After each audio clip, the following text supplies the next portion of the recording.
Welcome back to the review space. In this video, I want to talk about, well, turning 30. The big 3-0. I turned 30 just a couple of weeks ago, so it's only been a couple of weeks. It still feels kind of weird just to hear myself, oh, I'm 30 years old. That's kind of odd. Being born in 1987, and that's the birth year. That's when I came out of my mama's womb, you know what I mean, and dropped into this earth and started living life, basically. It's been an interesting 10 years, and so I kind of just want to make this video regarding shit that I learned. So I basically want to talk about stuff that I learned in my 20s, as an official 30-year-old person, individual that's been living here basically for 3 decades, on this planet. 3 decades. 3 long decades, 30 years. That's a long damn time, so from 87 to 2017. I want to talk about my 20s a little bit, and kind of reflect back a little bit and just reminisce. And I don't know, this is going to be kind of a stream of consciousness kind of video. Don't really have anything planned out in order or any kind of chronological thing. Just random thoughts that I have and things that I can remember. And stuff that, basically what my 20s were like in comparison to my teens. So going back, I was 19, early 2007. Right, I was still officially a teen, I guess, 19 years old. April 07, that's when I turned 20, and that was a weird feeling too, because it's like, oh snap, I'm 20 now, this is, no longer a teenager. It's like, oh, this is the real thing, I'm officially 20 years old. I actually hit my 20s in 07, so that was definitely an interesting feeling. It was an odd experience, but I can't believe that was a decade ago. So I'm going to take a look back at the stuff that happened in 07. So let me think back. I was definitely into wrestling back then. I still kind of am now, but I'm kind of falling out of wrestling a little bit now as a 30-year-old. But certainly back in that time, in 2007, early 07, I remember like Donald Trump. Donald Trump had that angle, and he was feuding with Vince McMahon. And that sort of just came out of nowhere. It felt like a feud. It just popped out of the thing, out of the blue, and it just was a feud. Okay, let's have the famous reality show guy that is also Vince McMahon's friend for many years and business partners and all that, or at least they knew each other. They're both from the same business mindset. They came from a similar generation. So then you have Donald Trump, feuding with Vince, and then he gets Vince McMahon gets his hair shaved by Donald Trump at WrestleMania, I want to say WrestleMania 2022? Or 23. That's right, because that was Mania 07. I don't remember all the numerical numbers. It's hard for me to remember every single number because there's been so many. But yeah, that's WrestleMania 2023. Vince gets his head shaved by Bobby Lashley and Donald Trump. That was the winning team. I think also Stone Cold was the guest referee in that match. It was supposed to be Umaga, rest in peace Umaga, going up against Bobby Lashley, and that was the Battle of the Billionaires match. And Donald Trump, 10 years later, after that Mania, or less than 10 years later, in early 2017, just earlier this year, the guy's being sworn in as the President of the United States. He's the new Prez of America. And it's been a really controversial ride for him in that road, you know what I mean? A lot of different things that he said, and he's definitely one of the more controversial presidents as far as just his campaign, the stuff that he said. It was very interesting. It was a hell of a ride, and I definitely didn't see it coming. I mean, not back then, not when I was 20. And just thinking back, whoa, someday this guy who's shaving Vince McMahon's head is going to be the President of America in 2017. I never really thought that. I don't think anybody did. I mean, aside from people that might have had that inkling that you have this powerful, wealthy guy maybe one day running for president. From what I understand, back in maybe in the early 2000s, even as far back as the late 80s, there's little interviews of him here and there where people have asked him that question, but that was not a thing that I was thinking about, as a 20-year-old, oh, this guy one day could be the president. So that's definitely an interesting thing that happened. And it's funny too, it's speaking of presidency and campaigns, in early '07, I mean, that was like my first, not my first year of YouTube, but like certainly within the same calendar year, my first like actual, I started watching YouTube regularly in around mid-2006. Regularly. The very first time I saw a YouTube video was in '05. This was when I was still going to college, and I was 18 years old, my first year of college. So that was '05, first YouTube video, and I never really watched YouTube regularly after that. It was just like that one moment, and then after that, '06 came along, mid '06, so maybe around September or August 2006. I started watching YouTube regularly. We got, our family got a new PC. We got an actual PC computer that can play the YouTube videos. It got the the latest Flash and all that stuff. So anyway, early '07, they got the YouTube to have these presidential debates. You know what I'm saying? So they got the Obamas, and they got the other people. I think maybe Mitt Romney. All those guys. They were able to have the presidential debates. I mean, it might have been a Democratic one. I don't remember every single individual. Maybe it was just Democratic ones. But that was back in early '07. So they had the presidential nominees and the hopefuls for the presidency in early '07. They were doing the YouTube thing. That was like the very first time. At least to me, that was the first real indicator that YouTube has seriously become mainstream. YouTube, this website that everybody's been using, but it's just kind of this little fun website that you can upload little vlogs and videos and these cheap little, self-recorded videos, and it was basically just a social media type of website. No different than what you would look at as MySpace or Instagram or any of that stuff, where it's for the average, individual. It's not really for this big mainstream thing. But then by early '07, you're seeing this presidential campaign. It's being hosted, and it's available on YouTube, and it's a way to engage the youth, I guess. The younger voters, and that was kind of a cool thing. So that was interesting to see, and it was one way to really look at YouTube as this really powerful social media. Not just a file sharing file sharing website and content sharing website. And YouTube itself was really different back then too. In '07, so 10 years ago, I mean, YouTube was very different. And it's funny because like YouTube seems to change every year. Like literally every single freaking year. There's always something different. There's always like something that they would take away, that they would change, and it felt like every year it was getting worse for some reason. Now, in 2017, it really got worse with this YouTube ad boycott. They really took away a lot of what made YouTube awesome by taking away that freaking ad revenue. But back in '07, I mean, I wasn't even a partner. I think in '07 I uploaded my very first YouTube video, my very first official one back in the day, and I wasn't using this account, the Review Space account. It was a different account that's not available anymore. It's a defunct account basically. It was closed a long time ago. But that was my first upload. It was just some crappy like audio. It was just me talking basically. Just a way to test YouTube. And me uploading something, some kind of just a short little clip, an audio clip of me talking.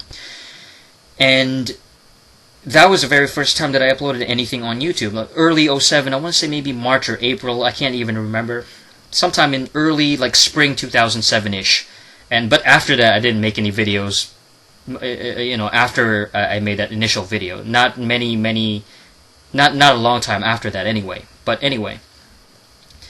YouTube was very different in '07 because in '07 it was a lot easier to get views back in those days. It was even easier to get views in '06 because '06 was like, again, every single year it's a little bit different. The algorithm and the way that you're viewed on YouTube, it was a lot easier back then. So I would say in late '05 when YouTube just was really starting to rock and roll and get going, and more and more people were signing up to YouTube. '05, YouTube was starting to get more noticed, and by '06, YouTube really exploded. So it became this massively popular website, and everybody, anybody that was hip to the internet was making some kind of YouTube video. So you had a bunch of people back in those days, in 2006, that kind of became mini celebrities. You had like this old guy named Geriatric, and he was just an old man, and he was making YouTube vids, so he was interesting. The interesting part about him was that he was an old guy. I think he might have been born in the 1920s, so he was like the oldest YouTuber back then. I think he's passed away since then. He's died since, but back then that was the novelty of his channel, was that he was the old YouTube guy, and so he had all these different stories from like the when he was growing up. And there's many different personalities too. There was a chick named Lonely Girl. Lonely Girl was basically this, this young woman in her early 20s, and she pretended, or she was playing a character on YouTube that was a teenager.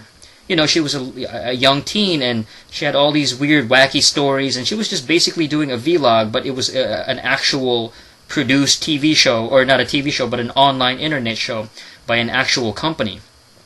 So that was interesting. So you have this very early, social media, like a company making money off YouTube, or at least trying, getting noticed on YouTube, using YouTube as a platform for an actress, or a burgeoning actress, or an aspiring actress. So this was like a precursor to the Justin Biebers and people like Lisa Nova.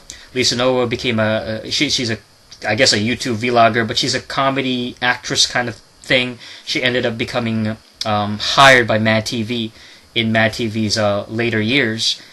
And so a precursor to these wannabe actors and wannabe singers that would end up becoming famous on YouTube and get discovered on YouTube. Lonely Girl was one of those early individuals.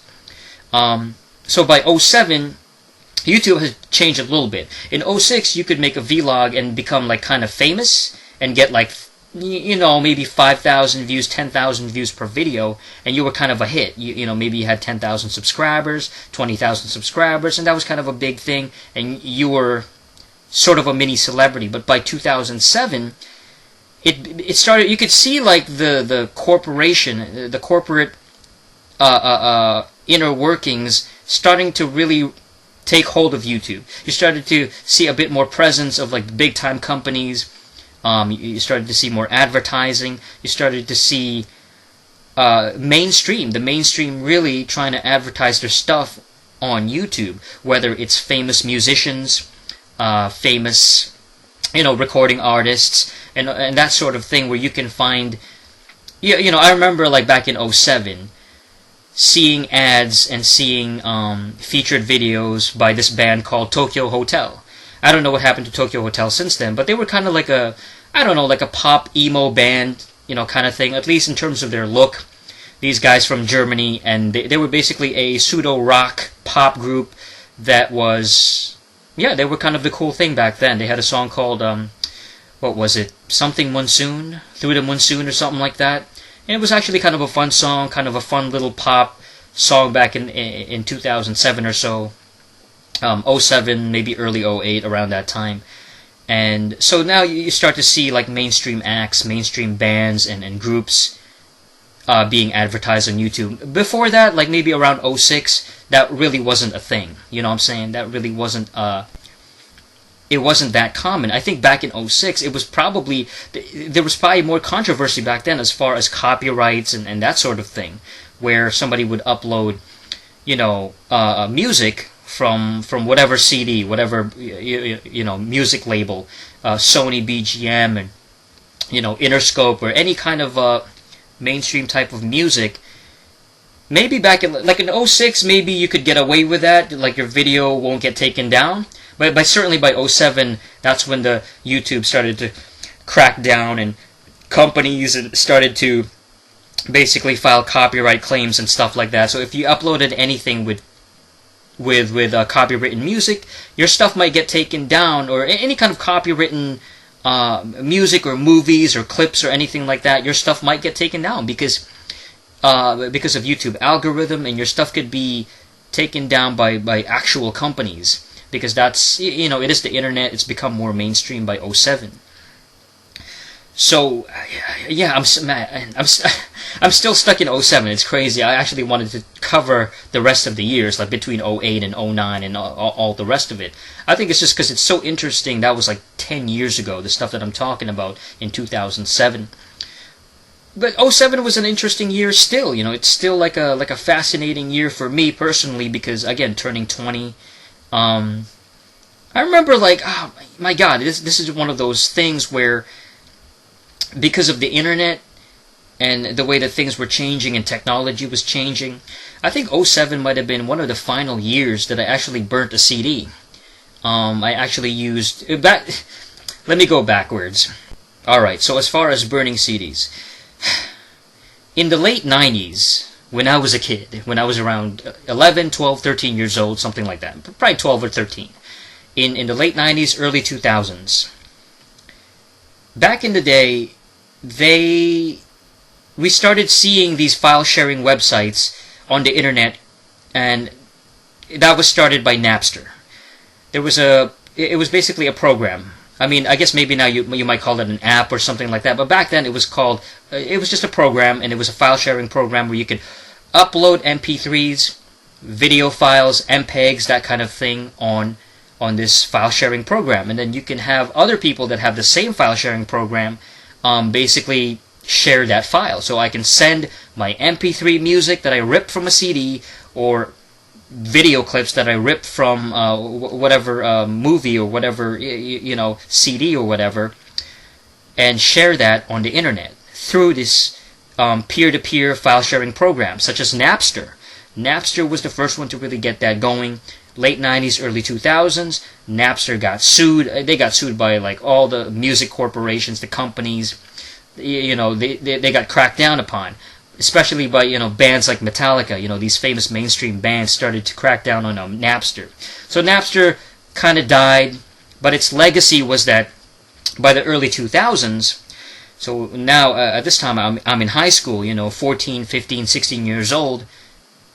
These peer-to-peer file sharing programs that birthed out of the Napster thing, they were basically Napster clones or Napster wannabes. So you have stuff like LimeWire or Kazaa or BearShare or whatever the heck they were called, IRC or whatever. But the ones that I was familiar with was LimeWire. LimeWire, I remember using that back in the early 2K, so around 2003 or 2004, something like that. I used that for a couple of years, just downloading all kinds of cool stuff. Most of it music off the LimeWire thing, So off LimeWire, I would install it on my computer. So back then I had an eMac or a Mac computer, and so I would open up LimeWire and I would look. You would search the damn title of any song that you liked back in those days. So back then I listened to a lot of hip hop and rap and stuff like that. So I'd look up like instrumentals, rap instrumentals, and the latest Eminem CD or the latest 50 Cent CD or whatever was hot and popular back in the day in the early 2000s. So back in those days, I mean, you had LimeWire, you had Kazaa, and when you download an MP3, it's not like it is now with YouTube. With YouTube, I mean, you can just easily go on YouTube now and search just about any song that you want, provided that it's available on YouTube. And most of the music that you can remember is available online. So you can find it on YouTube and rip it off YouTube by going to just there's websites out there, download from YouTube, etc. YouTube Converter. So you can go to any converter website now and download those MP3s directly off YouTube. So now you got this MP3 from the YouTube. But back then you had to install this program, this peer-to-peer, P2P file sharing program like a Napster or a Kazaa.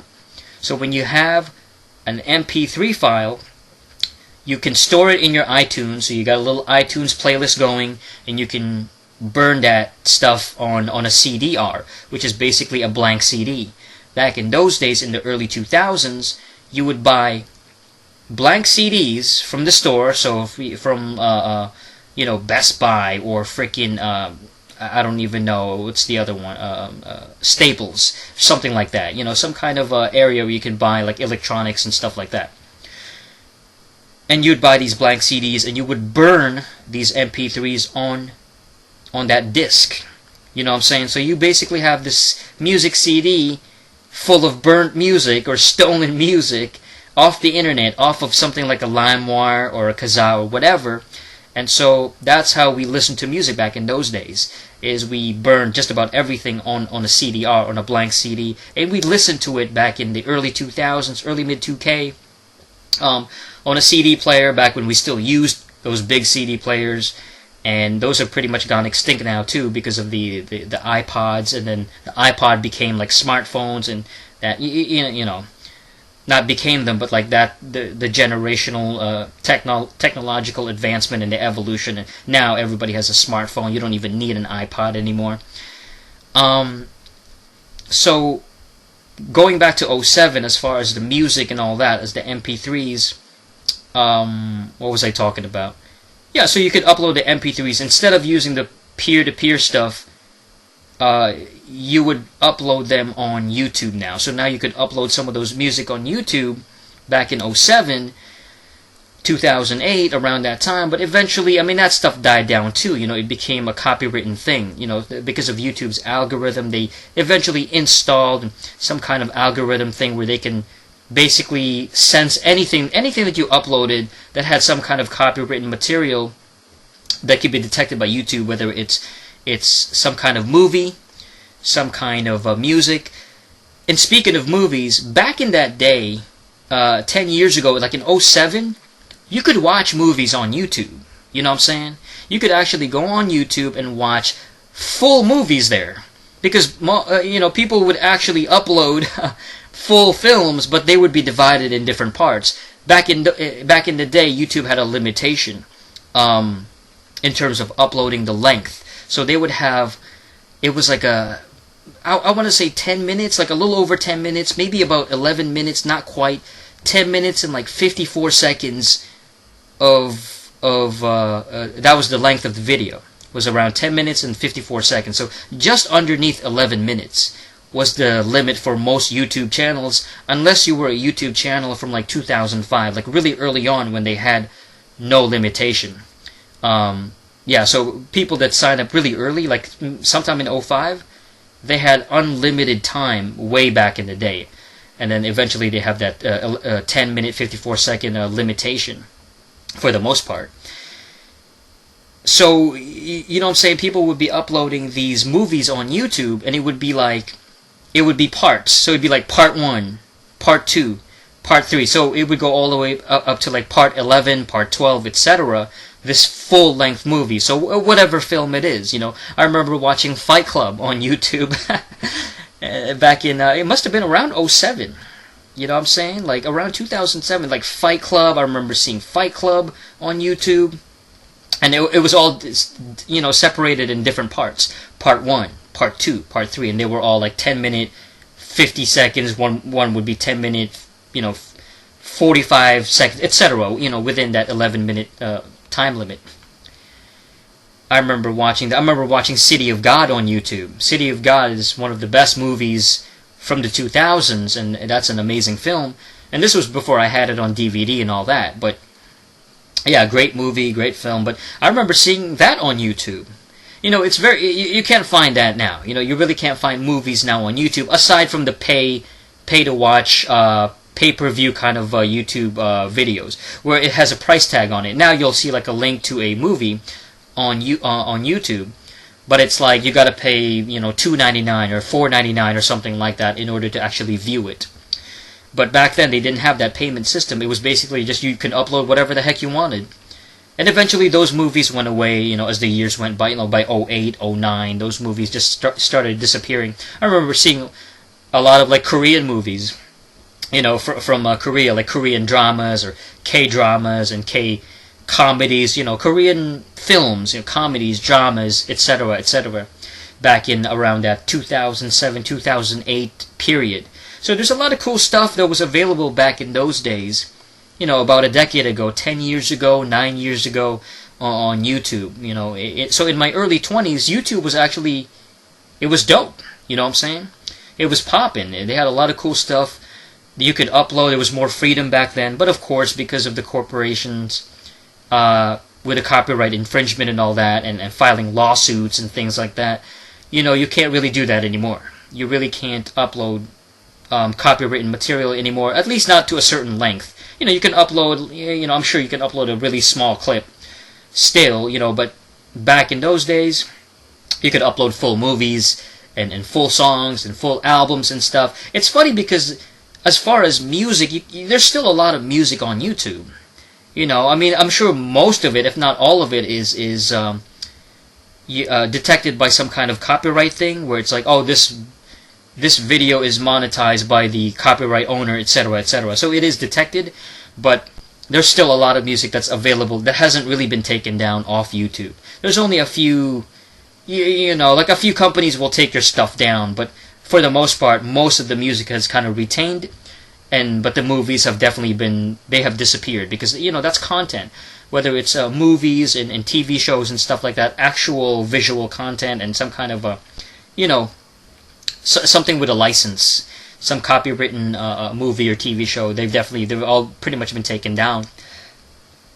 All right, as far as what else do I want to talk about? I was talking about the damn technology and technology changing. I don't know. I was talking about like the CDRs and all that crap. Oh yeah. So that long-winded thing about the CDRs, going back to the CDRs, was in 2007. That was probably the final year that I actually burnt CDs. And so I think in that year I discovered this website called Video Game MP3. I forget what it was called, the actual title. KH Insider, I think? Kingdom Hearts Insider, which was from the Kingdom Hearts video game series of the early 2000s. But anyway, yeah, so that's basically a website where you can download all kinds of video game music, video game MP3, and I've been going there on and off for like 10 years. It's crazy, but I still go back to that website. I discovered that website a decade ago, back in 2007, and so that's when I discovered all these awesome video game soundtracks. So Tekken soundtracks, Street Fighter, so on and so forth, Killer Instinct, all that stuff. I mean, I enjoy like video game music, when I was a kid, as far back as the 90s, but I didn't have access to the actual MP3s. Only a few like soundtracks here and there. So discovering like Kingdom Hearts Insider or KH Insider and that website, there's so much stuff there. It's just an awesome thing to discover and to see to be able to download the Legend of Zelda: A Link to the Past, soundtrack, or the Final Fantasy VII soundtrack, and Super Metroid and all that stuff. And then so I was able to burn all those music on the CDR. So on a music CD, that was really the final year where I really sat down and searched for music, burnt them on a CD, and that's like the final one. So that was a decade ago now. I haven't really burnt a CD since then. I can't remember the last time I burnt a CD. Maybe like 2000. Maybe one more time, one final time in 2010. I want to say, but that's just because that was from that blank CD. I had one blank CD left from like 2006, 2007. So it's from that era, from like 10, 11 years ago. It's just like one leftover CD that I had that wasn't used up yet, so I ended up using it in like early 2010. So that's like 7 years ago now. So anyway, there's no more CDRs. I don't use them anymore. You know what I mean? And again, that was like a decade ago. In my early 20s, I guess, was the last time that I really like sat down and used them. So nowadays, it's just everything is just so.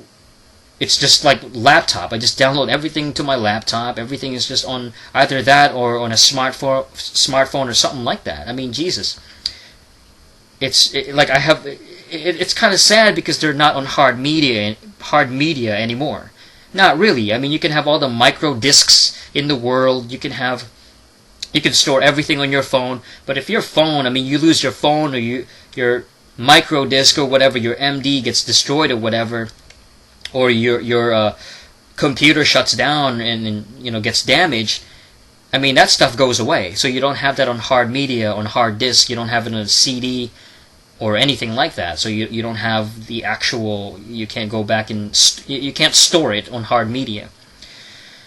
Very interesting. And speaking of hard media going away, I mean, there's also a lot of stores that went away in the past like few years. So in my 20s, I saw all these companies dying, basically. All these like retail outlets.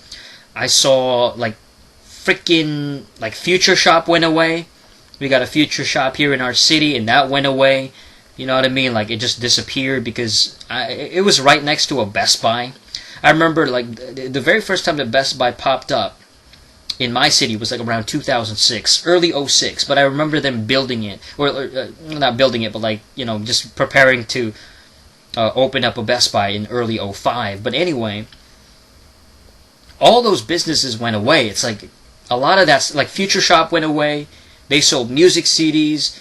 They were known for music CDs. They were known a little bit for like movies and stuff like that, and appliances, like electronic stuff, TVs and stuff. It was basically kind of like a Best Buy, basically, but maybe with less emphasis on, I don't know, like with Best Buy just seems so.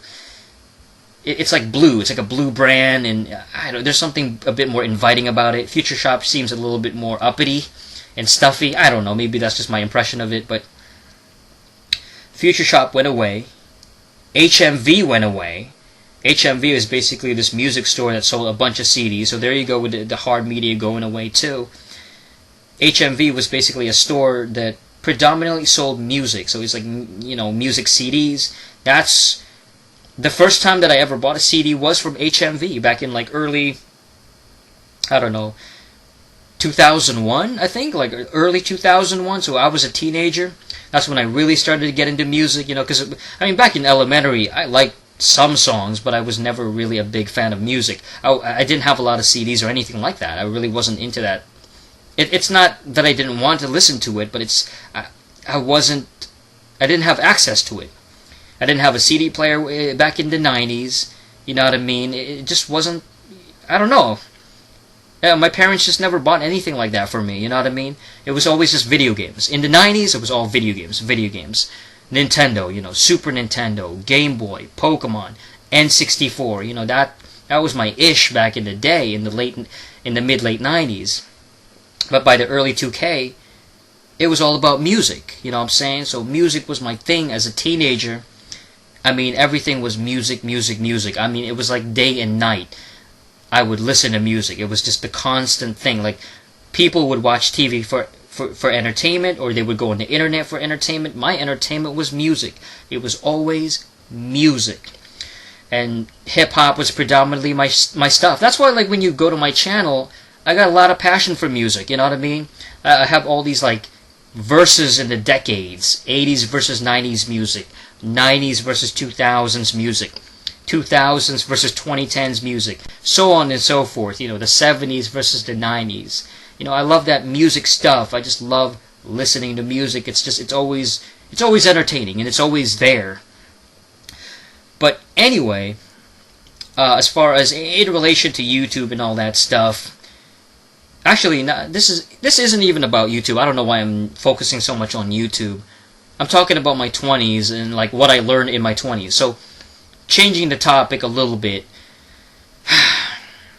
I did a lot more traveling, a lot more traveling in my 20s, a lot more moving around, I moved at least, 3 times, or no, 2 times. 2 times from the house that we were living at, from the early mid-2000s, and then we moved again, and then we moved again, and it was very quick too. Like, we lived in one spot for just like 3 months in 2011, and then we moved again in late 2011. So a lot of moving. Moving sucks, man. I mean, I just can't stand it. You know what I mean? It feels good to move, like every now and then. Like, if you've been living in the same spot for years and years and years, I can understand having that feeling of novelty. That does feel kind of refreshing a little bit to like live in a different area. But it just sucks when you have to move like right away after you just moved 3 months ago from another spot, because you got to do the same crap over and over again. It's the same, you got to carry the same stuff. You got to carry this and move that, and it's just a big hassle. It's just a huge time-consuming thing, and it's a pain in pain in the rear for real. So moving around, I mean, it's not easy, but it's got to be done. And definitely in my 20s, I did a lot of traveling too. So going back to the traveling, just a lot of stuff that I did on my own, just kind of getting out there and just experiencing more stuff as a guy in my late 20s. That's when I really started to travel a little bit more and explore a little bit more, just explore the world, explore just my city, the city that I'm living at, and around the city, the greater Van City area. Stuff that I haven't been to since I was a kid. I remember going back to Surrey, BC. I mean, I'm sure some of you guys have known that I used to live there back in the 90s. In elementary. So I finally got back to Surrey back in 2011 or whatever. So it's like a long time, like I don't know, over a decade, like 11 years, something like that. Finally got back to Surrey, just traveling on my own, just, exploring and all that stuff. It's just cool. It's a weird feeling going back to a city that you haven't been to, but it's like, oh, this is my childhood. That was a weird feeling. Craigslist was another thing. Speaking of like traveling around, Craigslist was a big factor in terms of buying stuff, discovering a lot of cool stuff that I've always wanted to buy, and finding it online, especially on Craigslist. Craigslist is dope because, I haven't used Craigslist in a while, but it was dope back in I was really going hard on Craigslist like 5-6 years ago, you know what I mean? 2011, 2012, a little bit of 2013. By 2014, that was like one of the last few purchases that I made was in 2014. But by 2014, I had pretty much finished and had my fill of the Craigslist stuff. But for a few years there, a couple of years, between 2011, 2012, and a little bit of 2013, I was going hard on Craigslist, just buying stuff and selling stuff. Whether it's most of it was video game related stuff, you know what I mean?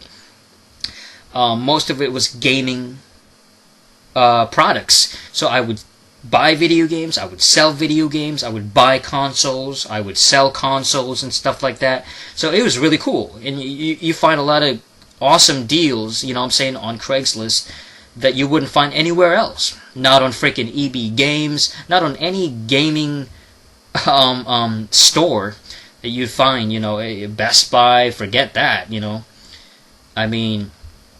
it's cool to find old video games too, not even retro games, although you can find retro games there from the 80s and 90s, but the stuff from the early 2000s, like PS2 era and original Xbox and GameCube stuff, from back in the day. You'll find some pretty sick deals there. Geez, man, yeah.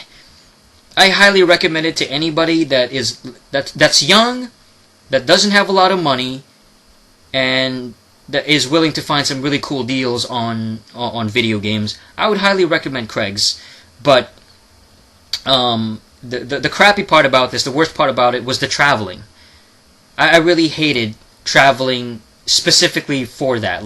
It's something that I just can't stand. So I enjoy exploring and stuff like that, and experiencing new locations and stuff. But I don't like the actual travel part itself. That was a pain in the, that was a pain in the neck. Something that I just couldn't tolerate after a while. I got sick and tired of that too. Just traveling around. We got to meet up at 7 o'clock at night. We got to meet up at this time and that time. Everything had to be really specific. And everything was just. That got tiring after a while. Where it's like, okay, dude, let's meet up tomorrow. Okay, you got the. Sometimes time conflicts, you know what I mean? They want to meet up at 3 in the afternoon, but you can only meet up at 11 in the morning, and you know what I'm saying? So meeting over Craigslist it always seemed like a waste of time, at least the traveling part.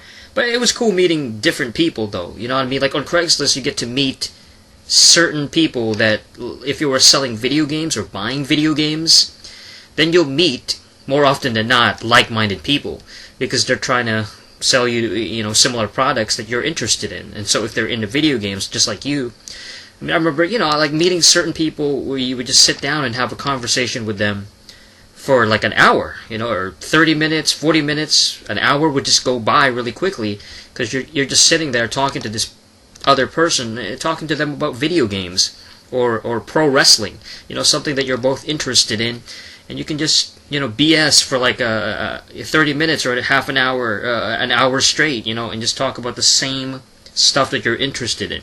So that's one thing that I did enjoy about Craigslist, was meeting different individuals that that kind of like the same things that you did, that shared similar interests. So that was cool. That's going to be something that's memorable.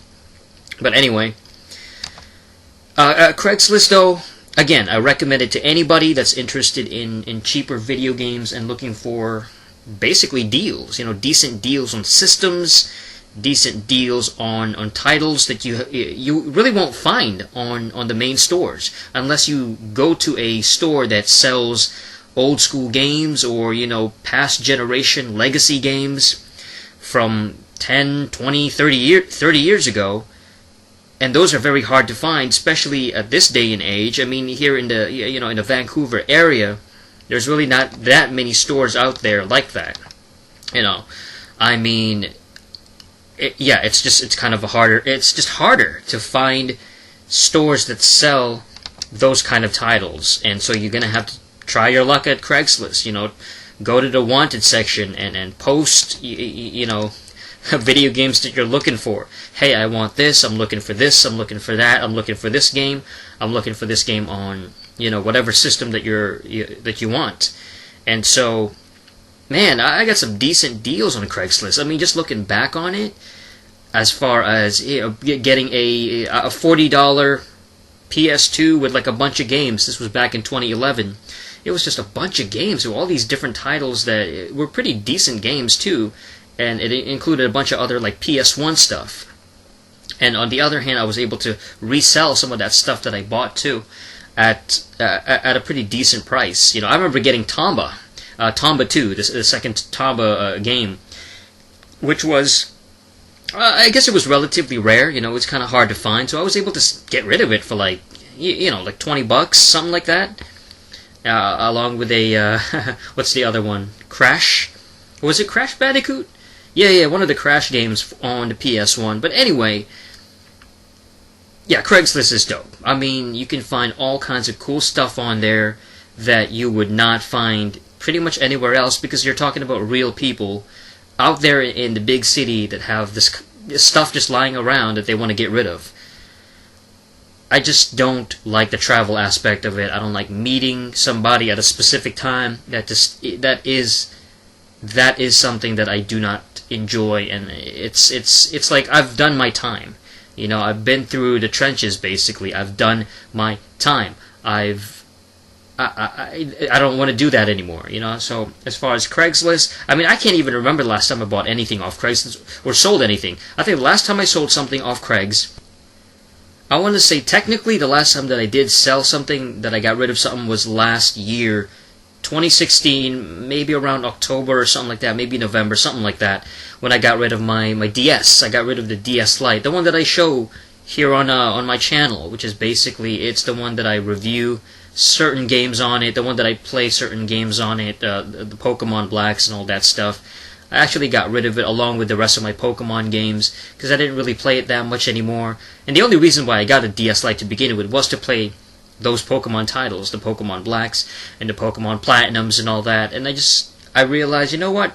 It was fun to revisit Pokemon again, but it's time to get rid of it. There's no interest in me anymore to play any more Pokemon, and it was just because I wanted to relive a little bit of that childhood, late 90s, early 2000s fun that I used to have with Pokemon. So I finally got rid of the DS Lite. I think I got rid of all of it for like $100. It was like $100, the DS Lite, along with the Pokemon Black and the Platinum, and a couple of other DS games, and it was a pretty sweet deal. You know what I mean? I was able to get rid of it around the same price that I bought all of it for. You know, I purchased all of those through Craigslist years ago, so I was able to get rid of it last year. So that's technically the last time I actually sold something, but that's a big gap, because before that, the last time that I actually sold something prior to that was in 2013.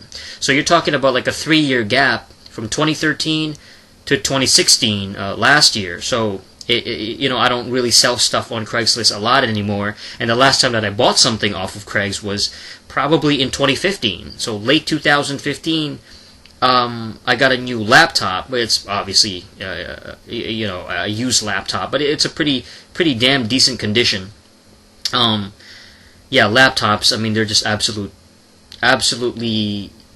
unreliable. Something like, I wouldn't say they're completely unreliable, but laptops, especially HP laptops, can be the crappiest out there, you know, because they just break down over time, and it's like, I don't know, they're just made out of crappy material. You know what I mean? Like, I ended up it just broke down. Like, the laptop that I had, my original one that I've been using since 2011, when I made the Review Space account in early 2011, that laptop that I was using, that was the one I ended up using for years, but eventually, around 2015, it just ended up breaking down. Like, the actual monitor started to get fuzzy, and the screen itself started to, you know, it was screwed up. The colors were all messed up. I couldn't see anything properly anymore, and that was really annoying. So I had to get a new HP laptop, which is really an old school laptop from, I don't know, maybe 2009. That's why my webcam is so, let's just say, low quality. You know what I mean? So I think the new the webcam that I'm using now on this laptop that I'm currently using is even older. It's an older model. It's a crappier version of the one that I had back in 2011, the one that I was using and recording all my previous stuff on. All those video game reviews that I had from the point of view perspective, and the action figure reviews and all that, that was the you know, that webcam was slightly better. The webcam that I have now is actually crappier, so it's even worse. So I don't really record a lot of stuff on webcam anymore. It's just, yeah, it's just not that great of actual visual quality. And that's a shame, because, I don't know, I mean, it's 2017. Everybody has, I would figure, a smartphone. You know, everybody has some kind of smartphone that probably has way better quality than any HP laptop webcam from like 2009. Which is the kind of style that I'm using right now, the kind of model I'm using right now. It's absolutely terrible, but it is what it is. So that was the last time that I copped something, or I should say, yeah, the last time that I bought something from Craigslist, and even before that was in 2014. So prior to the 2015 one, which that was the only thing that I bought from Craigslist that particular year, and then before that was over a year before that, in 2014, which was the PS3, the slim PS3 that I've been using for the past 3 years. So, and then even before that was like maybe sometime in 2013. So I don't purchase or buy and sell a lot of stuff on Craigslist anymore. I just don't use that website that much anymore, simply because I've done my time. You know, there's not a lot of things that I want to buy anymore. But I highly recommend it to anybody that is looking for current, decent deals that they don't want to spend too much money on, as long as you can get a decent deal out of it. Sometimes some of the prices on there are just absolute garbage. You know what I mean? They're just not particularly good. Like, somebody will they'll overcharge you for certain things and overprice certain things, and you're just like, man, there's no way I'd even buy anything like this. Some people have their ads on Craigslist for years and years and years. It's like, I remember the first time I started going there was 2011, and I'll see the same ads on there in 2012, 2013, early 2014. So, like, years and years have gone by. The same crappy ad that somebody has had, the same photographs, the same exact photo that they use with the same video games, even though, like, most of the games on that photograph has been sold already. So it's like, this idiot that's trying to sell all this stuff they don't even take the time to change the stupid photo. You know what I mean? It's pathetic. Some people I feel are on Craigslist just to be there for years and years and years. So it's like they're stuck there. They're just constantly on Craigslist forever. It's like their home or whatever. You know what I mean? It's like they make it their permanent. I don't know. They always refresh their ads for years and years and years. The same exact person, the same stupid ad, and it's actually kind of pathetic. But it is what it is. So moving on to a different topic, I actually wanted to focus a little bit more on the wrestling aspect, on professional wrestling. I mean, I can't believe it's going to be 10 years. This guy named Chris Benoit died. Chris Benoit was this main event WWE wrestler. He was a former world champion. He held all kinds of titles. He was considered one of the best technical wrestlers in history. And I grew up on Chris Benoit's material, his work. The first time I've ever seen him was in WCW when I used to watch it in the late 90s. So probably around 97, 98, 99. I was quite familiar with, seeing him pretty much every week having matches in the cruiserweight division and on the undercard. You know what I mean? He was performing in front of millions of people every single week, because at that time in the late 90s, I mean, everybody watched wrestling, because wrestling was really popular, pro wrestling. It was WWF, World Wrestling Federation, which is WWE now. They were going up against WCW, and it was a big ratings war between the two. Both sides were incredible because they both had positives and a lot of great content. They also had their negative stuff going on, a lot of crappy stuff, but at the same time, it was so hot back then because it was marketed towards adults, at least for WWE. It was like young adults, teenagers. It was really cool. And as far as WCW, it was more family friendly with WCW, but again, you had these big names on there. You had Hulk Hogan and Scott Hall and Kevin Nash and Lex Luger and all these main eventers, Macho Man Randy Savage and Ric Flair and Bret Hart. It had all these big names, and then they started creating at least a couple of new stars as well. They had their own homegrown stars. They had Sting, DDP, Goldberg, Raven. They had a bunch of guys that drew my attention. And then at that time, Chris Benoit was more of a cruiserweight. He was having these matches against, I don't know, like Chavo Guerrero and Dean Malenko and Eddie Guerrero and those kind of guys, Chris Jericho. All those guys were considered vanilla midgets back then. A vanilla midget is basically somebody who was a shorter stature guy, so a shorter dude, under 6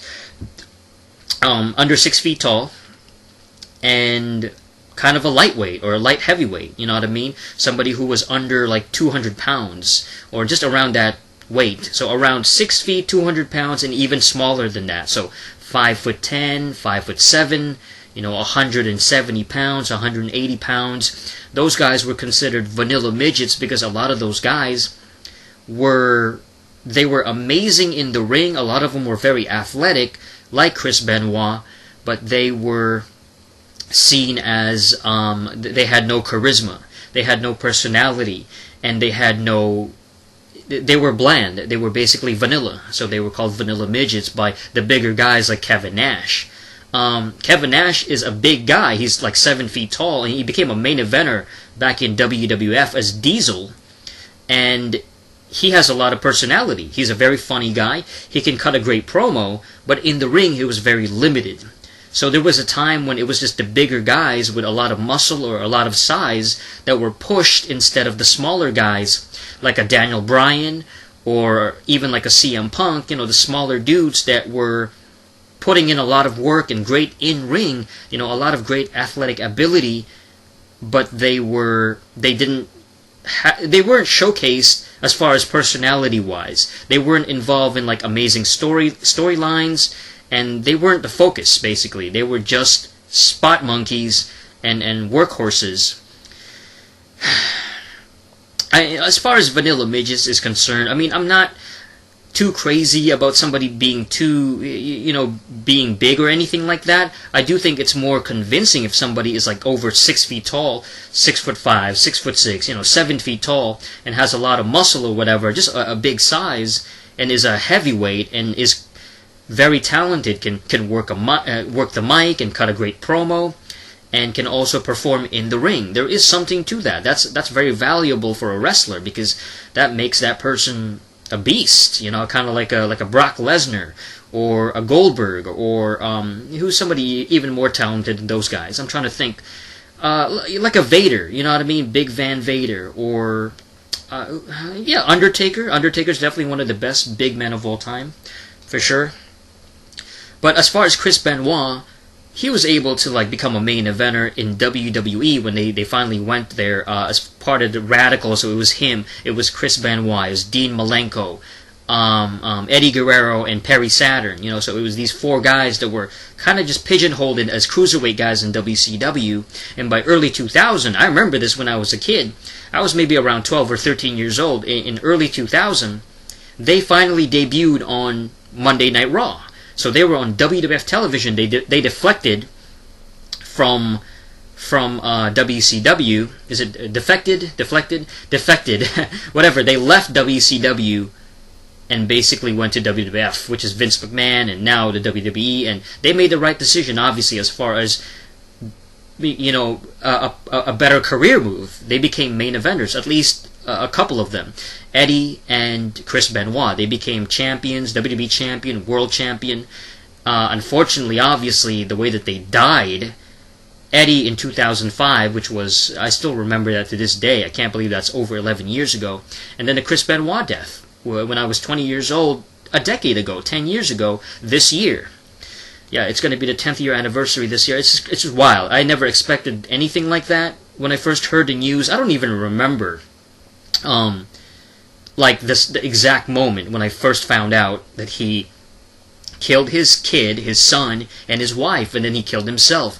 I don't even remember finding out that news the very first time. Maybe seeing it on television, you know what I mean? Seeing a clip on TV, some news article, and maybe going on the internet and finally confirming it and seeing the other articles on the internet. So it was a very confusing time around that time when it happened, as a fan, it's like, oh crap, and then you start to think about the effects of Eddie Guerrero's death on Chris Benoit's psyche. Immediately, that's one of the first things that popped in my head, was like, oh, okay, Eddie died in 2005. Chris Benoit's reaction was he was really distraught about it, and obviously he was in tears. You could see him crying at that Eddie Guerrero tribute show, and he was just in tears. He was crying his ass off like a little baby. And rightfully so, because they were best friends, they were really close friends. And I guess it just damaged him so much, and he had the brain of an 80-year-old man or something like that, because of all the damage, I guess, throughout the years, and the injury, and all the chair shots and the diving headbutts that he took over those years. It just damaged his brain. And obviously I'm not making excuses for what he did. It was still a really horrible thing, and rightfully so, WWE has basically erased him from, not erased his legacy or whatever, but they really have ignored him. They've ignored his matches. They've ignored mentioning him. They don't promote him anymore. I think CM Punk at that particular in that video, they asked him. He was at some kind of panel, and he was asked a question like, how come WWE is trying to erase Chris Benoit? And he gave that great answer of, we're not really trying to erase him. His legacy is on point. It's there, but it's just we can't promote this guy anymore because of what he did. So, I mean, I wouldn't promote him either, And when I think back to Chris Benoit, it's a really sad thing. You can't get that out of your mind. I know I can't. So every time that I see him, WCW, you know what I mean, his matches from back in the day, in the 90s, in the early 2000s on WWE, that's always going to be there. That's always that massive elephant in the room, or, the gorilla, the 500-pound gorilla. It's always going to be there. It's always a dark shadow that is casted over his entire, his name, his identity. It's horrifying, but Yeah, that's definitely one of the crappiest memories in wrestling, and that was sad because I didn't know. I had no idea where WWE was gonna go after that era. You know what I mean? After that moment happened and that passed, and then WWE continued to operate, and then how they reacted and how they changed their programming alongside what's her name, Linda McMahon, running for Senate. You have that mixture of negative media attention and that horrifying legacy or horrifying presence of Chris Benoit's death and the killings, and then you have Linda McMahon running for Senate, and then WWE became PG. They became PG, I think around 2008, when they officially changed. So they really became for kids. It became a children's show.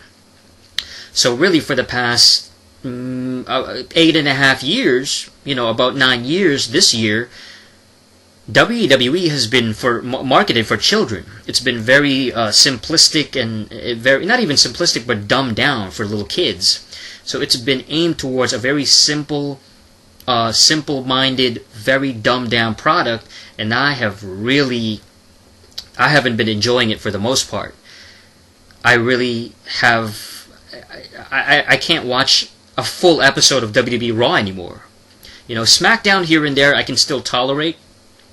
But just WWE in general, I've just been basically disappointed for the past, better part of the past 10 years. Because it's been a really crappy product. Not that what they were doing back in 06, 05, 06, 07 was amazing. I felt like the product has reached its peak way back in the late 90s. It's never going to be as good as the Attitude Era or the Monday Night Wars, because there's no more competition. There's no more WCW breathing down their necks. Everybody has said this a million times, but it's reality. There's no second big company. Here's the thing. The reality is that people never bring this up, but back in the 90s, it wasn't just one big company.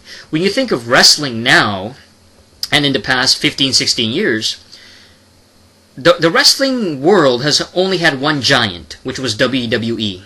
You know what I'm saying? One big company, one massive company, and you think about the products that they have and the other ventures that they have. They have video games every single year.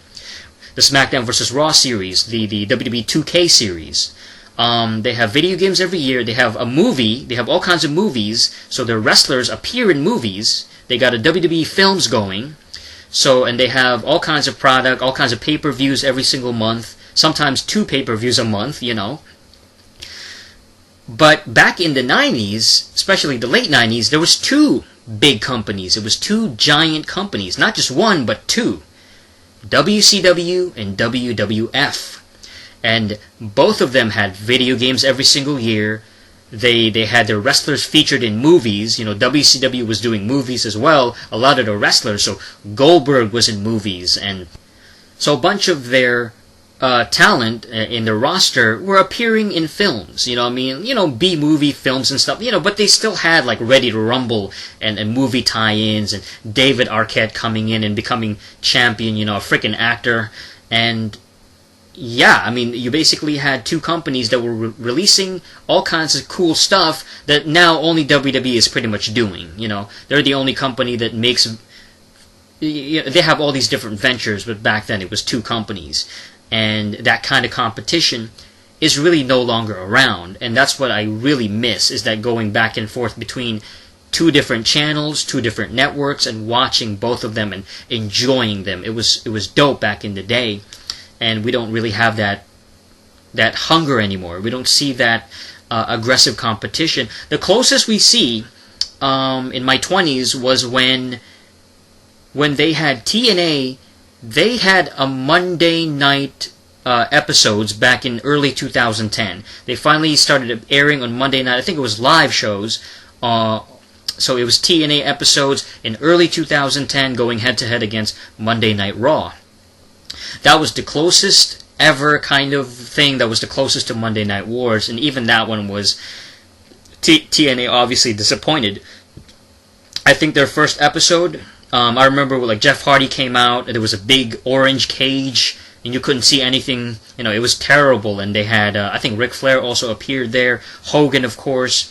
So you had that, and then on WWE side, they had Bret Hart. Bret Hart came back after how many years of not appearing on Monday Night Raw? I think it's like 13 years or something like that. So this was early 2010. So I think I was around 22 years old, going on 23, that whole early 2010. Damn, yeah, and all that stuff was like over 7 years ago now. That's crazy, but that was kind of exciting. I was excited for TNA, but of course TNA dropped the ball like they always do, like the bunch of idiots that they are, because they couldn't book it properly. They had horrible booking, mismanagement, terrible angles, and they let Hulk Hogan just do his thing, and they overpaid the guy. I'm sure they overpaid him, whatever. It was terrible. It was crappy. The storylines didn't go anywhere. They didn't create any new stars, and it was just a big waste of time. And it was exciting at the beginning, but that stupid 2010 Monday Night Wars was just an absolute flop because of TNA, and that sucked, but at least they tried. I can say that at least for a brief period, I felt like it was kind of like Monday Night Wars again, where you had two companies going head to head in pro wrestling. As far as again, in my 20s, wrestling wasn't great. It was way better when I was a kid. So you're talking about me being like 10, 11, 12, 13 years old. So in my early, I guess, 10s or teens or whatever, in the late 90s, wrestling was way better back then. And then in my 20s, so between 07 to 2017, wrestling has been largely disappointing. But one thing that I do enjoy, is the Divas, I should say not the Divas, but the Women's Division. I still call them the Divas every now and then. But the Women's Revolution, I know that's a buzzword that WWE has marketed, but the Women's Division has been really good. I mean, I've enjoyed a lot of the matches, not every single one of them. I think Dana Brooke is horrible in the ring. She had that match with, against, was it Bayley? Was it Bayley, or I think it's somebody, Alicia Fox, I'm sorry. Dana Brooke against Alicia Fox. That was horrible. She did like a Taka Michinoku driver kind of thing. Or I should say a Michinoku driver, and it was terrible. It's like the worst version of that move I've ever seen. She dropped like 2 seconds late on the drop, and it was just awful. Her execution is so bad. Dana Brooke she's hot, you know what I mean? She's got big breasts, and she looks great, you know what I mean? She's a fine looking chick, but damn, she is awful. She is horrible. She reminds me of the crappy wrestlers from the late 90s. Like like a Sable. Maybe not as bad as Sable. Sable was hot, and she could get away with being a crappy wrestler because she was so smoking hot, and she didn't have to rely on that. But Dana Brooke, I mean, she's just so freaking green. She's so inexperienced, and she's just so terrible. But as far as the rest of it, I do enjoy the other female wrestlers. They're really a blast to watch. They're really fun. They've been the best part, my favorite part about WWE for the past 2 years. You know what I mean? 2-3 years. You're talking about Paige and Emma. Back when Paige and Emma were having great matches on NXT. So I think Paige is really talented. It's unfortunate what's happened to her since then. But Paige is great. Emma, Bayley, Sasha Banks, Charlotte, Becky Lynch, and now even somebody like Alexa Bliss. I think all these girls are very talented, and they really ignited the women's division, and they're really doing a phenomenal job. The fact that they even main event Raw sometimes. They main evented what the hell was it? What was it? Hell in a Cell with Sasha Banks and Charlotte. I think it was a tables. Was it a tables match? I don't even remember. But they main evented a couple of Raws together, Sasha Banks and Charlotte. So those two chicks are freaking amazing. They're just incredible, and I give them all the credit in the world. As a wrestling fan, I really do enjoy the women's division more than any other era in women's division history, aside from maybe 10 years ago, about a decade ago in TNA. You had Awesome Kong and Gail Kim and those kind of chicks. They were doing a great job. They had a lot of talented people, talented women in TNA's women's division. So in TNA, they had more talented, great women's matches years and years before WWE started focusing on the women. So you're talking about like 2007.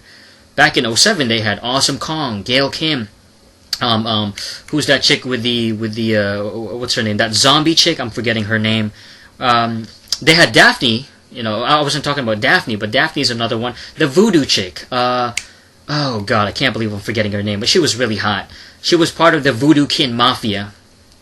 And she was tremendous too.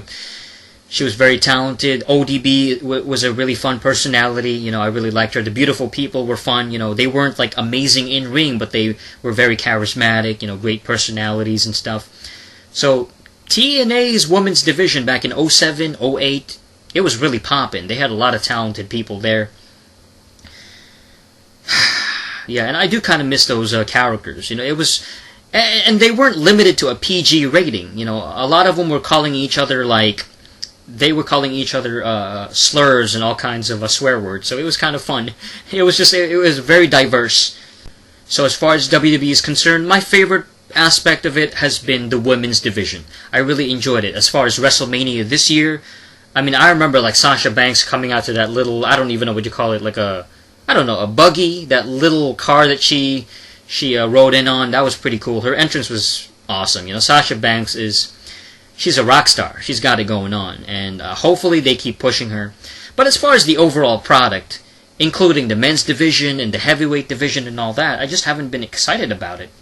It's been a really lackluster presentation, because even if they have this draft, I should say brand split, they had a draft last year, but the brand split and splitting up the roster and everything, SmackDown has improved a little bit. And I'm happy for Jinder Mahal. I don't know if he's ever going to be WWE champion, but it's kind of interesting that they're pushing him as, a top heel on SmackDown. That's cool. But it's like, Randy Orton is the champion again. You know what I mean? He's kind of bland and boring. He's a very talented dude, but he's just kind of boring. On Raw, they got the Universal Champion Brock Lesnar, and he's like never there. Even though I like him, he's one of the best, but it's like you hardly ever see him, so he's very limited. So as far as just pro wrestling itself, I just haven't been as interested anymore. I haven't watched Lucha Underground since last year. I pretty much gave up on Lucha Underground.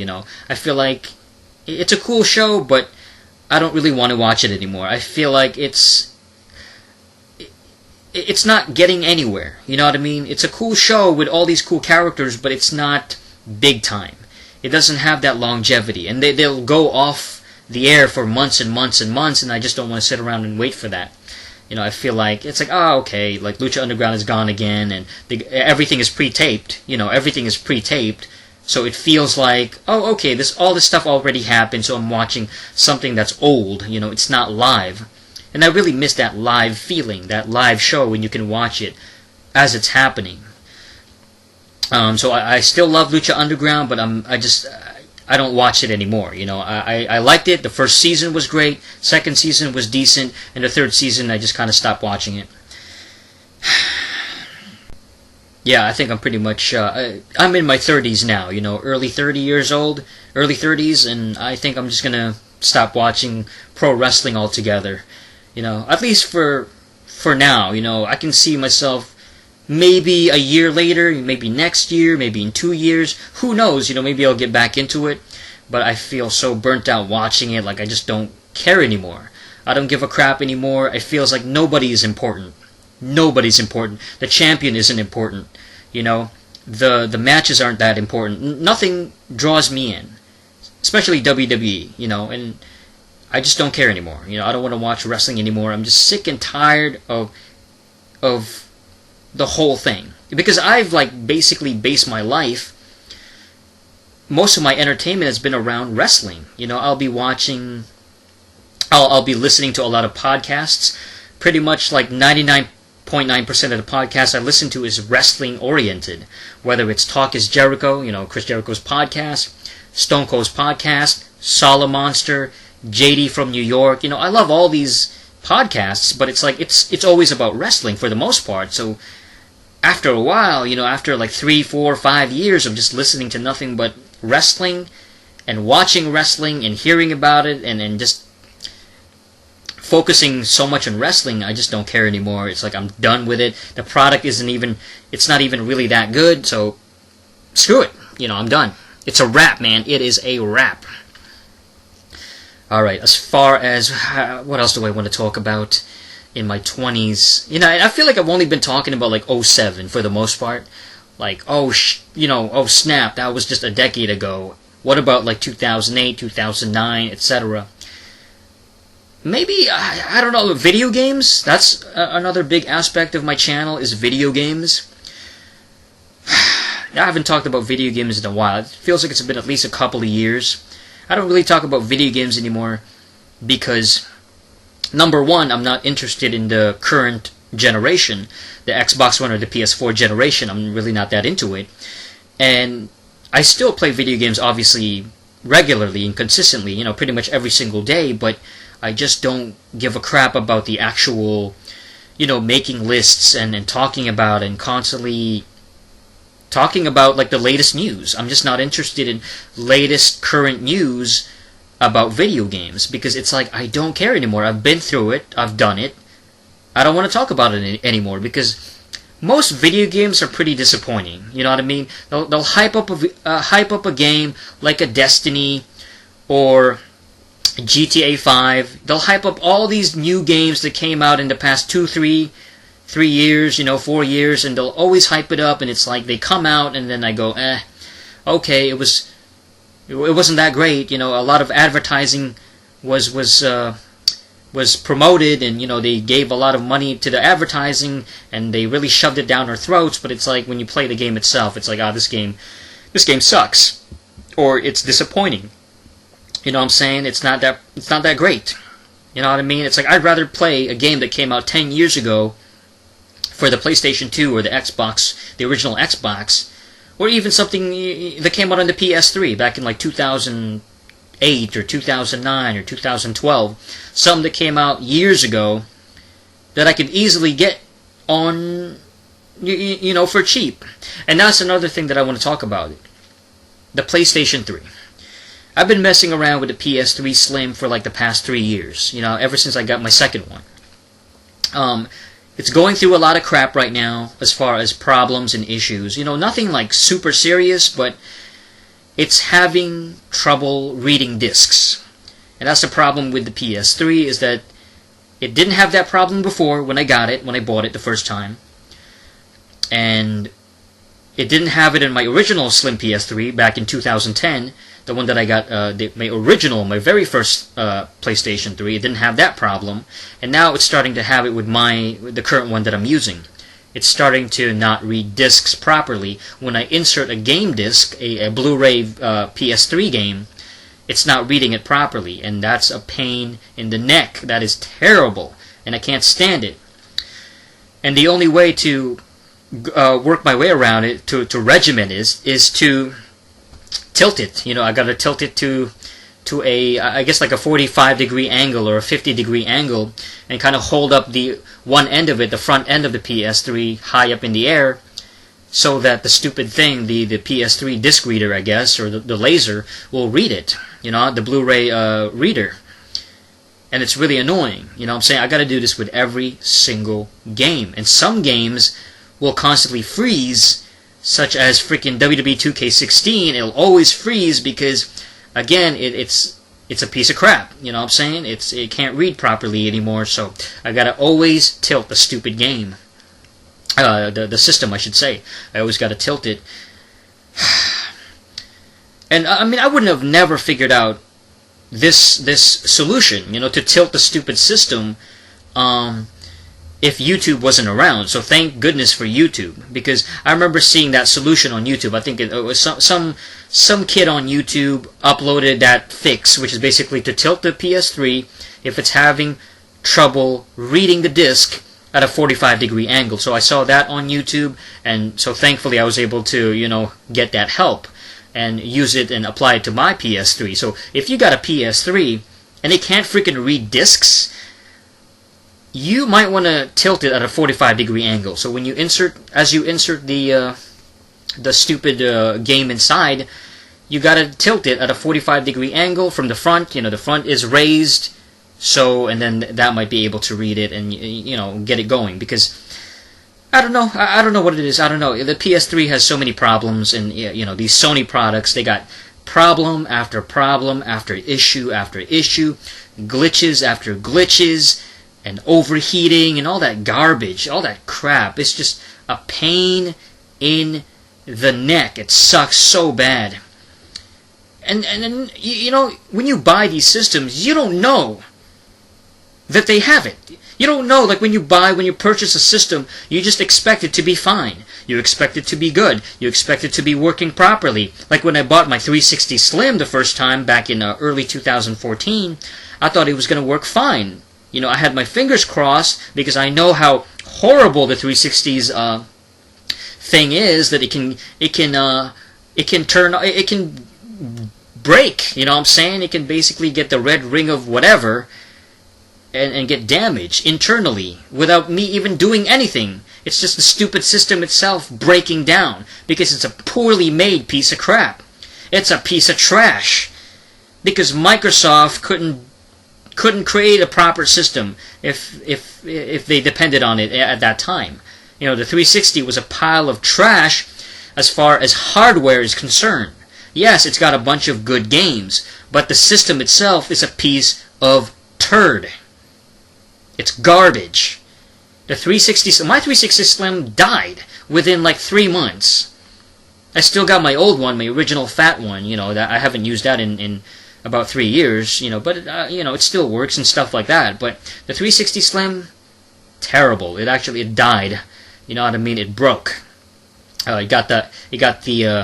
It's not even the red ring of death, but it's like the equivalent of the red ring of death. It stopped working properly. It couldn't read the discs anymore, and then the graphics started to get all haywire, and the sprites started to stretch, and just all kinds of weird artifacts on screen. It's a mess. And hopefully, my Slim PS3 is fine, but I mean, again, you don't expect this from these stupid systems. You know what I'm saying? You don't expect them to just become faulty and get damaged internally. It's not your fault. It's not my fault that it's damaged. I'm not doing anything to it. I'm not throwing it on the floor. I'm not hitting it. I'm not throwing acid on it. I'm not like submerging it in water. I'm not like overheating the stupid thing. It's doing fine. It should be fine, but it's not because it's a piece of trash. These systems, these modern systems, are garbage. They're poorly made. They're pieces of trash. So who knows what's going to happen with the Xbox One and the PS4? You know what I mean? If I get those, get a PS4, get an Xbox One. The only systems that seem to be somewhat reliable are Nintendo systems. As far as functionality, as far as not having a red ring of death or a yellow light of death. Or some other faulty internal bullcrap that you got to go through because the soldering is being damaged, the solder is melting and it's overheating and all that crap. It's pathetic. It's freaking pathetic. Poorly made pieces of trash. You know what I'm saying? I don't know. It just pisses me off. It pisses me off that systems are so unreliable. Ever since the mid-2000s, 2005, Xbox 360, 2006, PlayStation 3, and they've been pieces of trash as far as functionality. Now, the PS3 is a lot more reliable than the 360, obviously, because it's a little bit better made. It doesn't crash as much. It's not as problematic. It doesn't have as many glitches. It doesn't have the yellow. The red ring of death doesn't have that. It's got the yellow light of death, but it doesn't have the red ring. The red ring is a lot more common for the 360. But it still has that, I never know. I don't know how much time I have left with the PS3. Because I get this problem, this disc reading bullcrap. I don't know what I'm gonna face next. In a few months, next month, tomorrow. I don't know what I'm gonna have to deal with the PS3. It might stop working tomorrow, for all I know. The XMB freezes sometimes every time I turn it on with a controller. Yes, the XMB will start to freeze up and lag. I'm like, what the hell is going on? You know what I mean? What's going on? The XMB is freezing? The PlayStation XMB? At startup? What the hell? I don't know. Yeah, that really pisses me off too. That's another piece. Sony and Microsoft, man, they just make crappy consoles. Great games, but it's like crappy systems themselves. Just pieces of trash. Unbelievable. So that's why I've been very reluctant to get a PS4 and Xbox One, because it's like, I don't want to take that risk. And as far as the PS4 and the Xbox One, what kind of games do they have? I mean, I can make a case for the PS3 having great games, and even the Xbox 360, last generation, for the past 12, 11 years, those systems have been amazing. As far as games-wise, the library of the PS3 is phenomenal. Incredible. In my 20s, the PS3 had a lot of great, awesome titles, and it took a while, I gotta admit, it took a long-ass time until they got some really sick games and must-have, killer app games. It took a while for the PS3, but they got the ball rolling. With the PS4 and the Xbox One, what do they have? Except a bunch of rehashes, re-releases, and remakes from the old generations. I don't give a damn about the PS4 and the Xbox One. I was excited for a couple of games. On the Xbox One, I was excited for Killer Instinct. I was a big K.I. Killer Instinct fan as a kid in the 90s. I had the game on the Game Boy. It's my favorite fighting game on the Game Boy. It was my favorite fighting game on the Super Nintendo. So I enjoy Killer Instinct. I love it. It's one of my favorite fighting games of all time. So when Xbox One comes out with a new Killer Instinct game, and they only have 5 characters, that's garbage. I'm not paying for that. That's incomplete trash. An incomplete game? You're gonna release an incomplete game with only 2 or 3 characters? Give me a freaking break, man. Screw you. Microsoft, you cheap pieces of trash. Give me a break. I don't think so.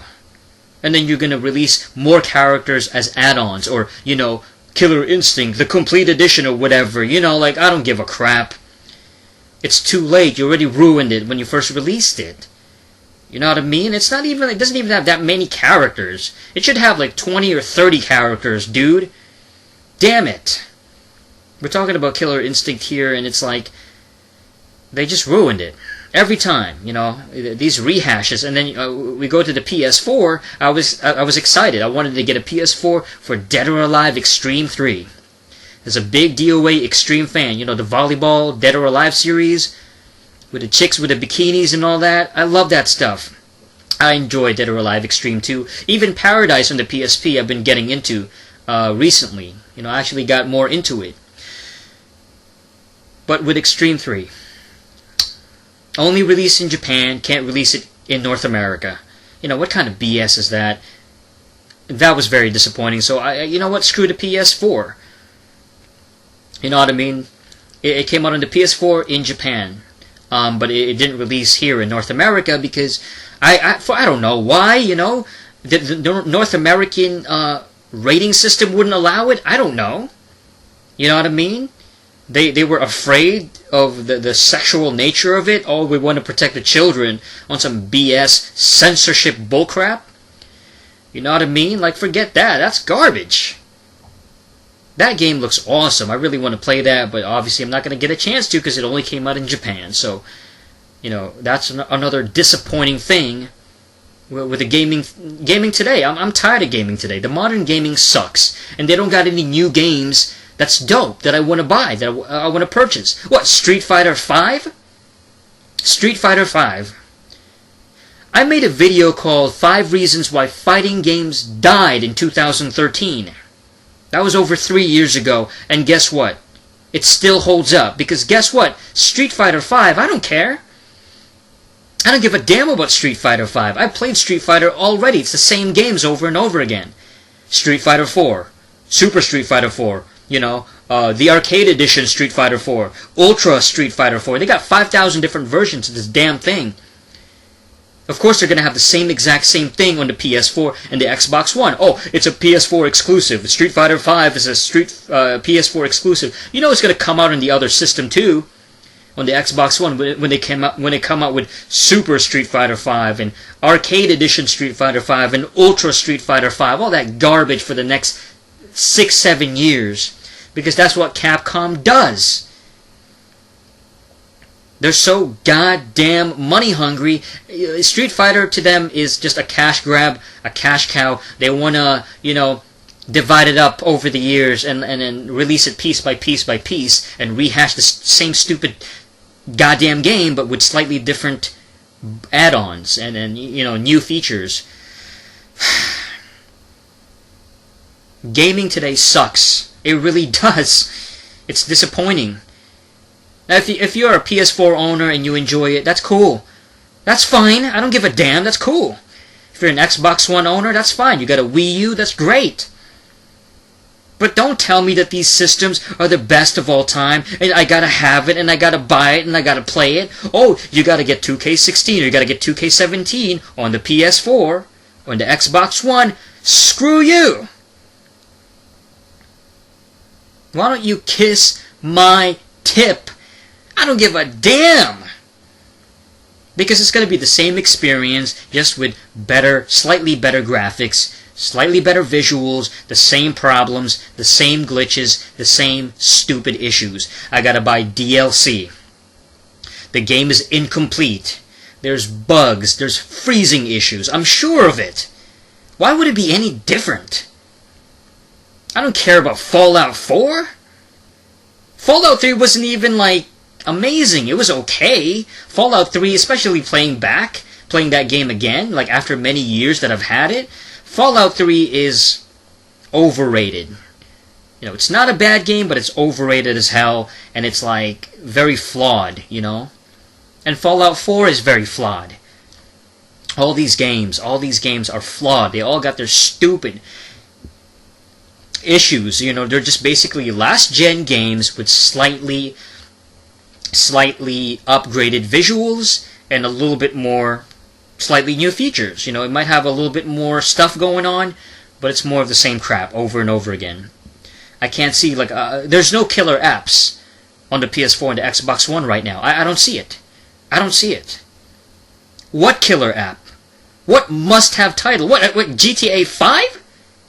GTA 5, that game's been out on the PS3 since 2013. That game is overrated too. With a really crappy soundtrack, by the way. Garbage music, predictable gameplay, overhyped. Give me a break, man. GTA, and then GTA 6.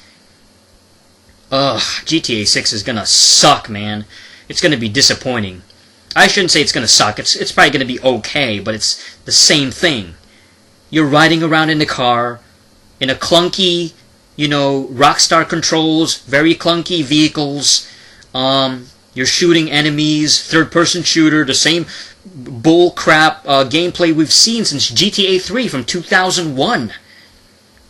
So for the past, 16, 15 years, same tired gameplay over and over again. What's the point when you can just go back to Vice City and San Andreas from the early 2000s? The same thing. And a bunch of the other clones that they have today, released in the past, 5, 6 years, past 10 years. Similar games that came out. What makes GTA special anymore? Nothing. It's the brand name. It's just, it's GTA, it's Rockstar, so you gotta get it. It's got the biggest hype. Oh, it's got the legacy, yada yada yada. Even though the soundtrack sucks, and they don't have amazing music anymore. There's no more Vice City soundtracks. It's nothing. It's just a piece of overhyped trash now. GTA, give me a break. GTA. When you got Saints Row, you got Sleeping Dogs, you can go back to the PS2, you got Scarface, you know what I mean? All these other GTA wannabes and ripoffs and stuff. It's all the same crap, you're just riding around in a vehicle, shooting gang members over and over again. At least with Saints Row, they tried something different with Saints Row 4. Trying to be a superhero and stuff. Not everybody liked it, but I thought it was dope. The only thing I hated about Saints Row 4 was the graphics. Everything was 90% of the game was taking place in this red sky. The sky was always red, so that was annoying. It hurt my eyes. I was like, man, this is really ugly graphics. You know what I'm saying? But I hope they have a new Saints Row game on the PS4. Maybe that's one reason to get a PS4 or an Xbox One is a brand new thing. I mean, I was excited for Sunset Overdrive. That game looked pretty dope on the Xbox One, but I mean, and then you got Titanfall 2. I was kind of hyped up for Titanfall 2 coming out on the PS4. That's pretty cool too. Because I was hyped for that on the Xbox One. I thought it was like one of the cooler original new IPs on the Xbox One. I was like, okay, dope. This game looks awesome. And from what I've seen in the reviews and stuff, Titanfall 2 from last year got pretty good reviews, but I mean, it's another shooter. You know what I mean? It's a shooter. It's a shooter. How many shooters are we gonna get? How many shooters? I would love the kind of game that I want is a game that should be fun and something that I enjoy, like a beatdown. I want to see them make a new beatdown from 2005, but like with brand new HD graphics and new features. Just more expanded version, more fights, more exploration, bigger city. You can fight anybody that you want. You can explore everywhere. I would love if they made a beatdown, but they're not going to do that because Capcom, they're just unoriginal. They don't have any more originality. They got no more creativity. This was the same damn company that had God Hand from 2006. God Hand was pretty decent. They had Beatdown from 2005. They had Devil May Cry from the early 2000s. I think the first one came out in 2001. You know what I'm saying? They had Resident Evil 4. They had all these innovative games and interesting games and stuff, but they're only concerned about money, rehashing the same stuff now, rehashing Resident Evil, rehashing Street Fighter. I don't care anymore. They got nothing new. Capcom, their best years are long, long behind them. I think the mid-2000s was their final great era. They had a couple of good games. They had God Hand and Beatdown. Beatdown, two really good beat-em-ups. God Hand was great because it had like customizable combos. I thought it was dope from 2006, I should say. That was kind of one of the older, not the older, but the later titles that came out as the PS2 got older. One of the later releases on the PS2. And even though the graphics sucked, I thought the combos and the controls were pretty fun for God Hand. And on Beatdown was just super fun. You got this dark, grimy city. It's always nighttime. But it's not like, the graphics weren't too bad. You were beating the crap out of enemies. You were beating the crap out of bad guys. You could select any bad guy to face. You know what I mean? And it was a fun little storyline. It was cool. It felt like I was really living this gangsta beat-em-up lifestyle. It was like playing Final Fight or Streets of Rage, but in 3D mode. But with a more expanded RPG feel to it, because you can upgrade your character and give your character like different stuff, like change their attire or whatever, and upgrade their stats. That was pretty cool. I don't know. Gaming today, there's nothing. Rainbow Six, I know they got a new Rainbow Six out. I love Rainbow Six Vegas series. Vegas 1 and 2 Vegas 2 is my favorite shooter of all time. You know what I mean? I've said this a million times, but Rainbow Six Vegas 2 on the PS3 and Xbox 360, I still play those. I still play that game to this day. So the first time I played that was probably around early 2011, like just a couple of years after it already came out in 2008. So let's see, 9, 10, 11. So like 2.5 years after it already dropped. I was playing it in 2011, and I really enjoyed the hell out of it. You know what I mean? Vegas 2 was so dope. It was so fun, because it was challenging. You could play the terrorist hunt, and you could face off against like 40 different enemies. They were CPU, but they were hard because they knew exactly where you were. It was relatively difficult. So it was tough killing everybody. You know what I mean? So when you actually achieved that, when you killed every single terrorist, every enemy on the same map, on the same level, it felt like an achievement. It felt like, what an accomplishment. Like, I did it. That was dope. Most shooters are really easy, and I don't know, there's nothing. They ain't got nothing. Dead Rising on the Xbox One, Dead Rising 3, I don't give a damn. What do they have? What do they have? They got nothing. And who knows? Maybe in the future, maybe later on, I'll end up getting an Xbox One and a PS4. Maybe 2 or 3 years from now. But I'm not even that excited about it. I should be getting those systems right now. When I first got a Slim PS3, it was in early 2010. So I was around 22 going on 23. You know what I mean? And the PS3 has been out for like, I don't know, over 3 years at that point. Because it came out in 06, so it was like 7, 8, 9, so a little over 3 years. And then I finally got it because I really wanted to play Tekken 6, which came out in late 2009. I had to get Tekken 6. I was a big Tekken mark. And then Tekken 6 was disappointing, you know what I mean? It was underwhelming, and I paid $60 for that damn thing. Brand new. And it was disappointing. It was like this cheap piece of trash, crappy version of Tekken 5.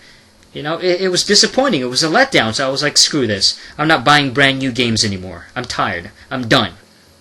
I'm not going to buy games at launch. No more. Sick of it. You know, so I don't care if they come out, you know, the new God of War, the PS4 is a God of War coming out. You know, I don't know why I'm rambling about upcoming games when I'm supposed to be talking about my 20s. In my 20s, in 2007, they dropped God of War 2. That was a great game. God of War 2 was dope on the PS2, and that was one of the later games on the PS2. The PS2 was pretty much like dying as far as its lifespan was ending around 2007, but that was one of its last hurrahs, you know, like a swan song on the PS2, was God of War 2. God of War 2 was dope, and God of War 1 from 2005 was awesome too. Just a classic series, great games. So, I mean, I'm sure that the new God of War game is going to be dope on the PS4, but it's not something that I want to play. I don't want to play God of War Last of Us Edition, you know, where it's like you and you got a kid hanging around you. And you're basically playing Mr. Kratos the Viking, the hunter, you know, hunting in wintertime and, you know, shooting deer and skinning deer, you know, trying to play Mr. Survivalist, trying to play, you know, Kratos versus Wild, Man versus Wild, God versus Wild, you know. Yeah, I mean, just franchises get old, you know. It's not making me want to get the system. You know, seeing God of War, it's like, oh, it's cool, there's a new God of War, but it doesn't make me want to buy the system. It's not a killer app to me. You know what I mean? Like, I don't care anymore. I don't care about Metal Gear Solid 5. I don't give a damn about Resident Evil 7. I don't give a damn about Street Fighter 5 or any of that crap. You know? Tekken, the new Tekken, Tekken 7? I don't even care about Tekken anymore. That's another one. That's the one that really hurts. Tekken 7, I don't give a damn. You know, oh, it's got Akuma. It's got Akuma. Tekken was dope when I was in my 20s. And when I was, like 2006 when I started to really get into it. So I was maybe around 18, 19 years old when I really started to get into Tekken, like a lot. You know, I've been familiar with Tekken for a long time. But the PS2 era, when I really got into the PS2 around the mid-2000s, that's when I really got into it. So you're talking about like late teens, 18, 19, 20, you know, around that age, 2007, 2008, I really got into, I was still hooked on Tekken, you know what I mean, for years and years and years. Tekken 5, Tekken Dark Resurrection, Tekken 4, Tekken Tag, you know what I mean. It was good times, but now with Tekken 7, it's like, I don't give a damn about Tekken 7, it looks like crap. It's the same old thing. Oh, a couple of new characters here and there, a couple of new additions, a couple of, you got Akuma from Street Fighter. Oh well, who cares? I love Akuma, but this is another typical crossover. You gotta have a crossover character in there. Instead of having a dope storyline with create a character, you know, customize a character, create your own goddamn fighter, it's the same old thing. Same old gimmicks, you know, crossover with Street Fighter. You know, we're gonna have a couple of new characters. You know, but it's the same thing. It's the same tired formula. It's just now it's on a slightly better, stronger console. But it's the same Tekken formula. And it's like, I'm done with Tekken. I don't even care about the storyline anymore. Tekken's storyline was convoluted. But I don't even give a ish anymore. Like, I don't care. I don't care about the Mishima Zaibatsu and goddamn Jin Kazama and his storyline and his parents and Heihachi, and I don't care about that. The Mishima storyline and all that, to me, is just irrelevant. It's irrelevant. At the beginning, 10, 11 years ago, I was into it because it was brand new to me. It was like, oh, it's kind of cool, and I was getting introduced to these characters. As far as the storylines themselves, I was really getting into it. But then, like, years later, it's like Tekken 6 was disappointing, and then now you got Tekken 7, and it's like, I don't give a damn. I don't give a damn. I don't want to buy it. I got Street Fighter Cross Tekken, which came out, I don't know, about 5 years ago. That came out half a decade ago. I can't believe it, like 2012 when Street Fighter Cross Tekken came out. But I still play that every now and then, and it's a decent game, and I'm sure that Tekken Cross Street Fighter is going to be decent. The 3D version, that's going to be okay, but it's just gimmicks. It's just crossover gimmicks. The storyline isn't good. The characters isn't interesting anymore. It's like, who cares? It's the same characters from 20 years ago. From the 90s, when Tekken started out in the mid-90s, like 94, 95, 96, on the original PS1, it's like, and they're still using most of the same characters that they had. They got King, and they got Kazuya, and they got Jin, and they got Heihachi. It's the same damn names. Nina Williams, Paul Phoenix, the same guys over and over again. What I would have done is I would have changed the characters like every few years. Every couple of Tekken games, I would completely change the roster. But of course, they're not going to do that because it's established.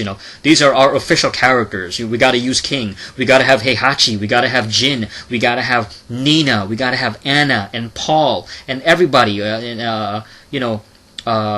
Martial law. Every single one of them. We got to rehash.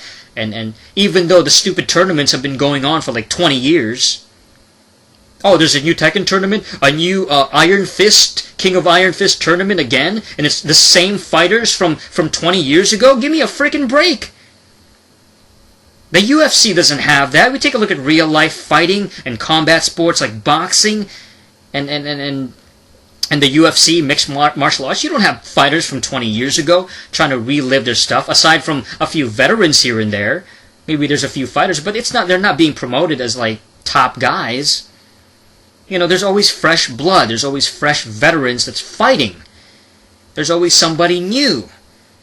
With Tekken, it's like you'll have a couple of new characters every generation, but it's just a couple, and it's like a couple of new additions here and there, but it's always the same guys. It's like Bruce Irving, Eddie Gordo, Kazuya, Nina, Paul Phoenix, Oh my god. So I'm sick and tired of the Tekken 2. I'm sick and tired of most fighting games. I think that's one of the reasons too that fighting games died, is because it's the same stupid characters over and over again. It's rehashed characters. They don't got nobody new aside from a couple here and there, and it's like it's done. It's tired. It's tired. I don't know. It seems to be the only people that still play fighting games are people who grew up on it in the 90s, like myself. Like I'll play a fighting game, but only because I loved it when I was a kid.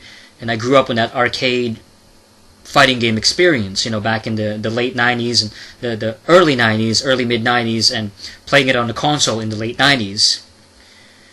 And it's just a part of my childhood. And I do enjoy the gameplay. I like playing the actual fighting game, but it's like, give me something new. Give me something fresh where there's new characters. There's some new stuff. That's why, it's kind of exciting when I see a Skullgirls, check out the Skullgirls, that's kind of new, kind of fresh, a little bit different. But there's not enough of those. Damn near every fighting game now has been a rehash or a sequel to a fighting game that came out in the 90s, 20 plus years ago. Mortal Kombat, Street Fighter, Killer Instinct, Dead or Alive, Virtua Fighter, Soul Calibur. It's all franchises from the 90s. So who cares? It's done. You know what I mean? It's over. It's a wrap. Why do we have to always go back to the same names? They don't got nothing new. They don't have new IPs aside from a Skullgirls, which is Skullgirls to me feels more like an indie game, like a PSN kind of title, and you download it off the PSN, you buy it off PSN, and you store it in, so it's not a big scale type of thing. It's not a big release on hard media. Yeah, so you'll see like a Mortal Kombat X, or the Justice League, or whatever that's called. What is that called? Injustice. Yeah, the Injustice series is kind of new, even though we've seen DC characters in fighting games since like the 90s with like Justice League Task Force and stuff like that, and now they got the tie-in with the Mortal Kombat. The Mortal Kombat guys are working on it, going all the way back to I guess that was it started with MK versus DCU, Mortal Kombat versus DCU from 2008. So when I was I guess I was around 22 years old, or 21. I think I was 21 when that first came out. So yeah, that was the roots of DC and Mortal Kombat, and the Mortal Kombat company.